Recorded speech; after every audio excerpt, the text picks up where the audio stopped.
The Raven, Edgar Allan Poe. Once, upon a midnight dreary, while I pondered, weak and weary, over many a quaint and curious volume of forgotten lore, while I nodded, nearly napping, suddenly there came a tapping, as of someone gently rapping at my chamber door. "'Tis some visitor," I muttered, tapping at my chamber door. Only this, and nothing more. Distinctly I remember, it was in the bleak December, and each separate dying ember wrought its ghost upon the floor. Eagerly I wished the morrow.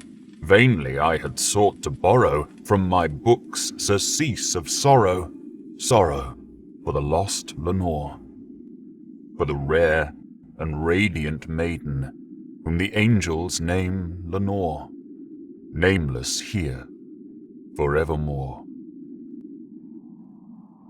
And the silken, sad, uncertain rustling of each purple curtain thrilled me, filled me with fantastic terrors never felt before, so that now, to still the beating of my heart, I stood repeating, "'Tis some visitor entreating entrance at my chamber door, some late visitor entreating entrance at my chamber door. This it is, and nothing more." Presently, my soul grew stronger, hesitating then no longer. "Sir," said I, or "Madam, truly your forgiveness I implore, but the fact is I was napping, and so gently you came rapping, and so faintly you came tapping at my chamber door, that I scarce was sure I heard you." Here, I opened wide the door. Darkness there, and nothing more. Deep into that darkness peering, long I stood there, wondering, fearing, doubting, dreaming dreams no mortal ever dared to dream before. But the silence was unbroken, and the darkness gave no token, and the only word there spoken was the whispered word, "Lenore." This I whispered, and an echo murmured back the word, "Lenore." Merely this, and nothing more. Back into the chamber turning, all my soul within me burning, soon I heard again a tapping, somewhat louder than before. "Surely," said I, "surely that is something at my window lattice. Let me see then what thereat is, and this mystery explore. Let my heart be still a moment, and this mystery explore. 'Tis the wind, and nothing more." Open here I flung the shutter, when, with many a flirt and flutter, in there stepped a stately raven, the saintly days of yore. Not the least obeisance made he, not an instant stopped or stayed he, but with mien of lord or lady, perched above my chamber door, perched upon a bust of Pallas, just above my chamber door, perched and sat, and nothing more. Then this ebony bird beguiling my sad fancy into smiling by the grave and stern decorum of the countenance it wore. "Though thy crest be shorn and shaven, thou," I said, "art sure no craven, ghastly, grim, and ancient raven, wandering from the nightly shore. Tell me what thy lordly name is on the night's Plutonian shore." Quoth the raven, "Nevermore." Much I marvelled this ungainly fowl to hear discourse so plainly, though its answer little meaning, little relevancy bore.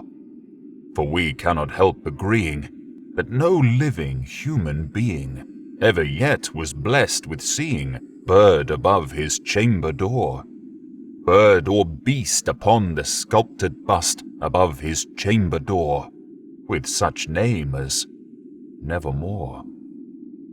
But the raven sitting lonely on the placid bust, spoke only that one word, as if his soul in that one word he did outpour. Nothing farther then he uttered, not a feather then he fluttered, till I scarcely more than muttered, "Our friends have flown before. On the morrow he will leave me, as my hopes have flown before." Then the bird said, "Nevermore." Startled at the stillness broken by reply so aptly spoken. "Doubtless," said I, "what it utters is its only stock and store, caught from some unhappy master, whom unmerciful disaster followed fast and followed faster, till his songs one burden bore, till the dirges of his hope that melancholy burden bore of never, nevermore." But the raven, still beguiling all my sad soul into smiling, straight I wheeled a cushioned seat in front of bird and bust and door. Then upon the velvet sinking, I betook myself to linking fancy unto fancy, thinking what this ominous bird of yore, what this grim, ungainly, ghastly, gaunt, and ominous bird of yore meant in croaking, "Nevermore." This I sat engaged in guessing, but no syllable expressing to the fowl whose fiery eyes now burned into my bosom's core. This and more I sat divining, with my head at ease reclining on a cushion's velvet lining that the lamplight gloated o'er, but whose velvet violet lining with the lamplight gloating o'er she shall press, ah, nevermore. Then, methought, the air grew denser, perfumed from an unseen censer swung by angels, whose faint footfalls tinkled on the tufted floor. "Wretch," I cried, "thy God hath lent thee, by these angels he hath sent thee, respite and nepenthe from thy memories of Lenore. Quaff, oh quaff this kind nepenthe, and forget this lost Lenore." Quoth the raven, "Nevermore." "Prophet," said I, "thing of evil, prophet still if bird or devil, whether tempter sent or whether tempest tossed thee here ashore, desolate, yet all undaunted, on this desert land enchanted, on this home by horror haunted, tell me truly, I implore, is there balm in Gilead? Tell me, I implore." Quoth the raven, "Nevermore."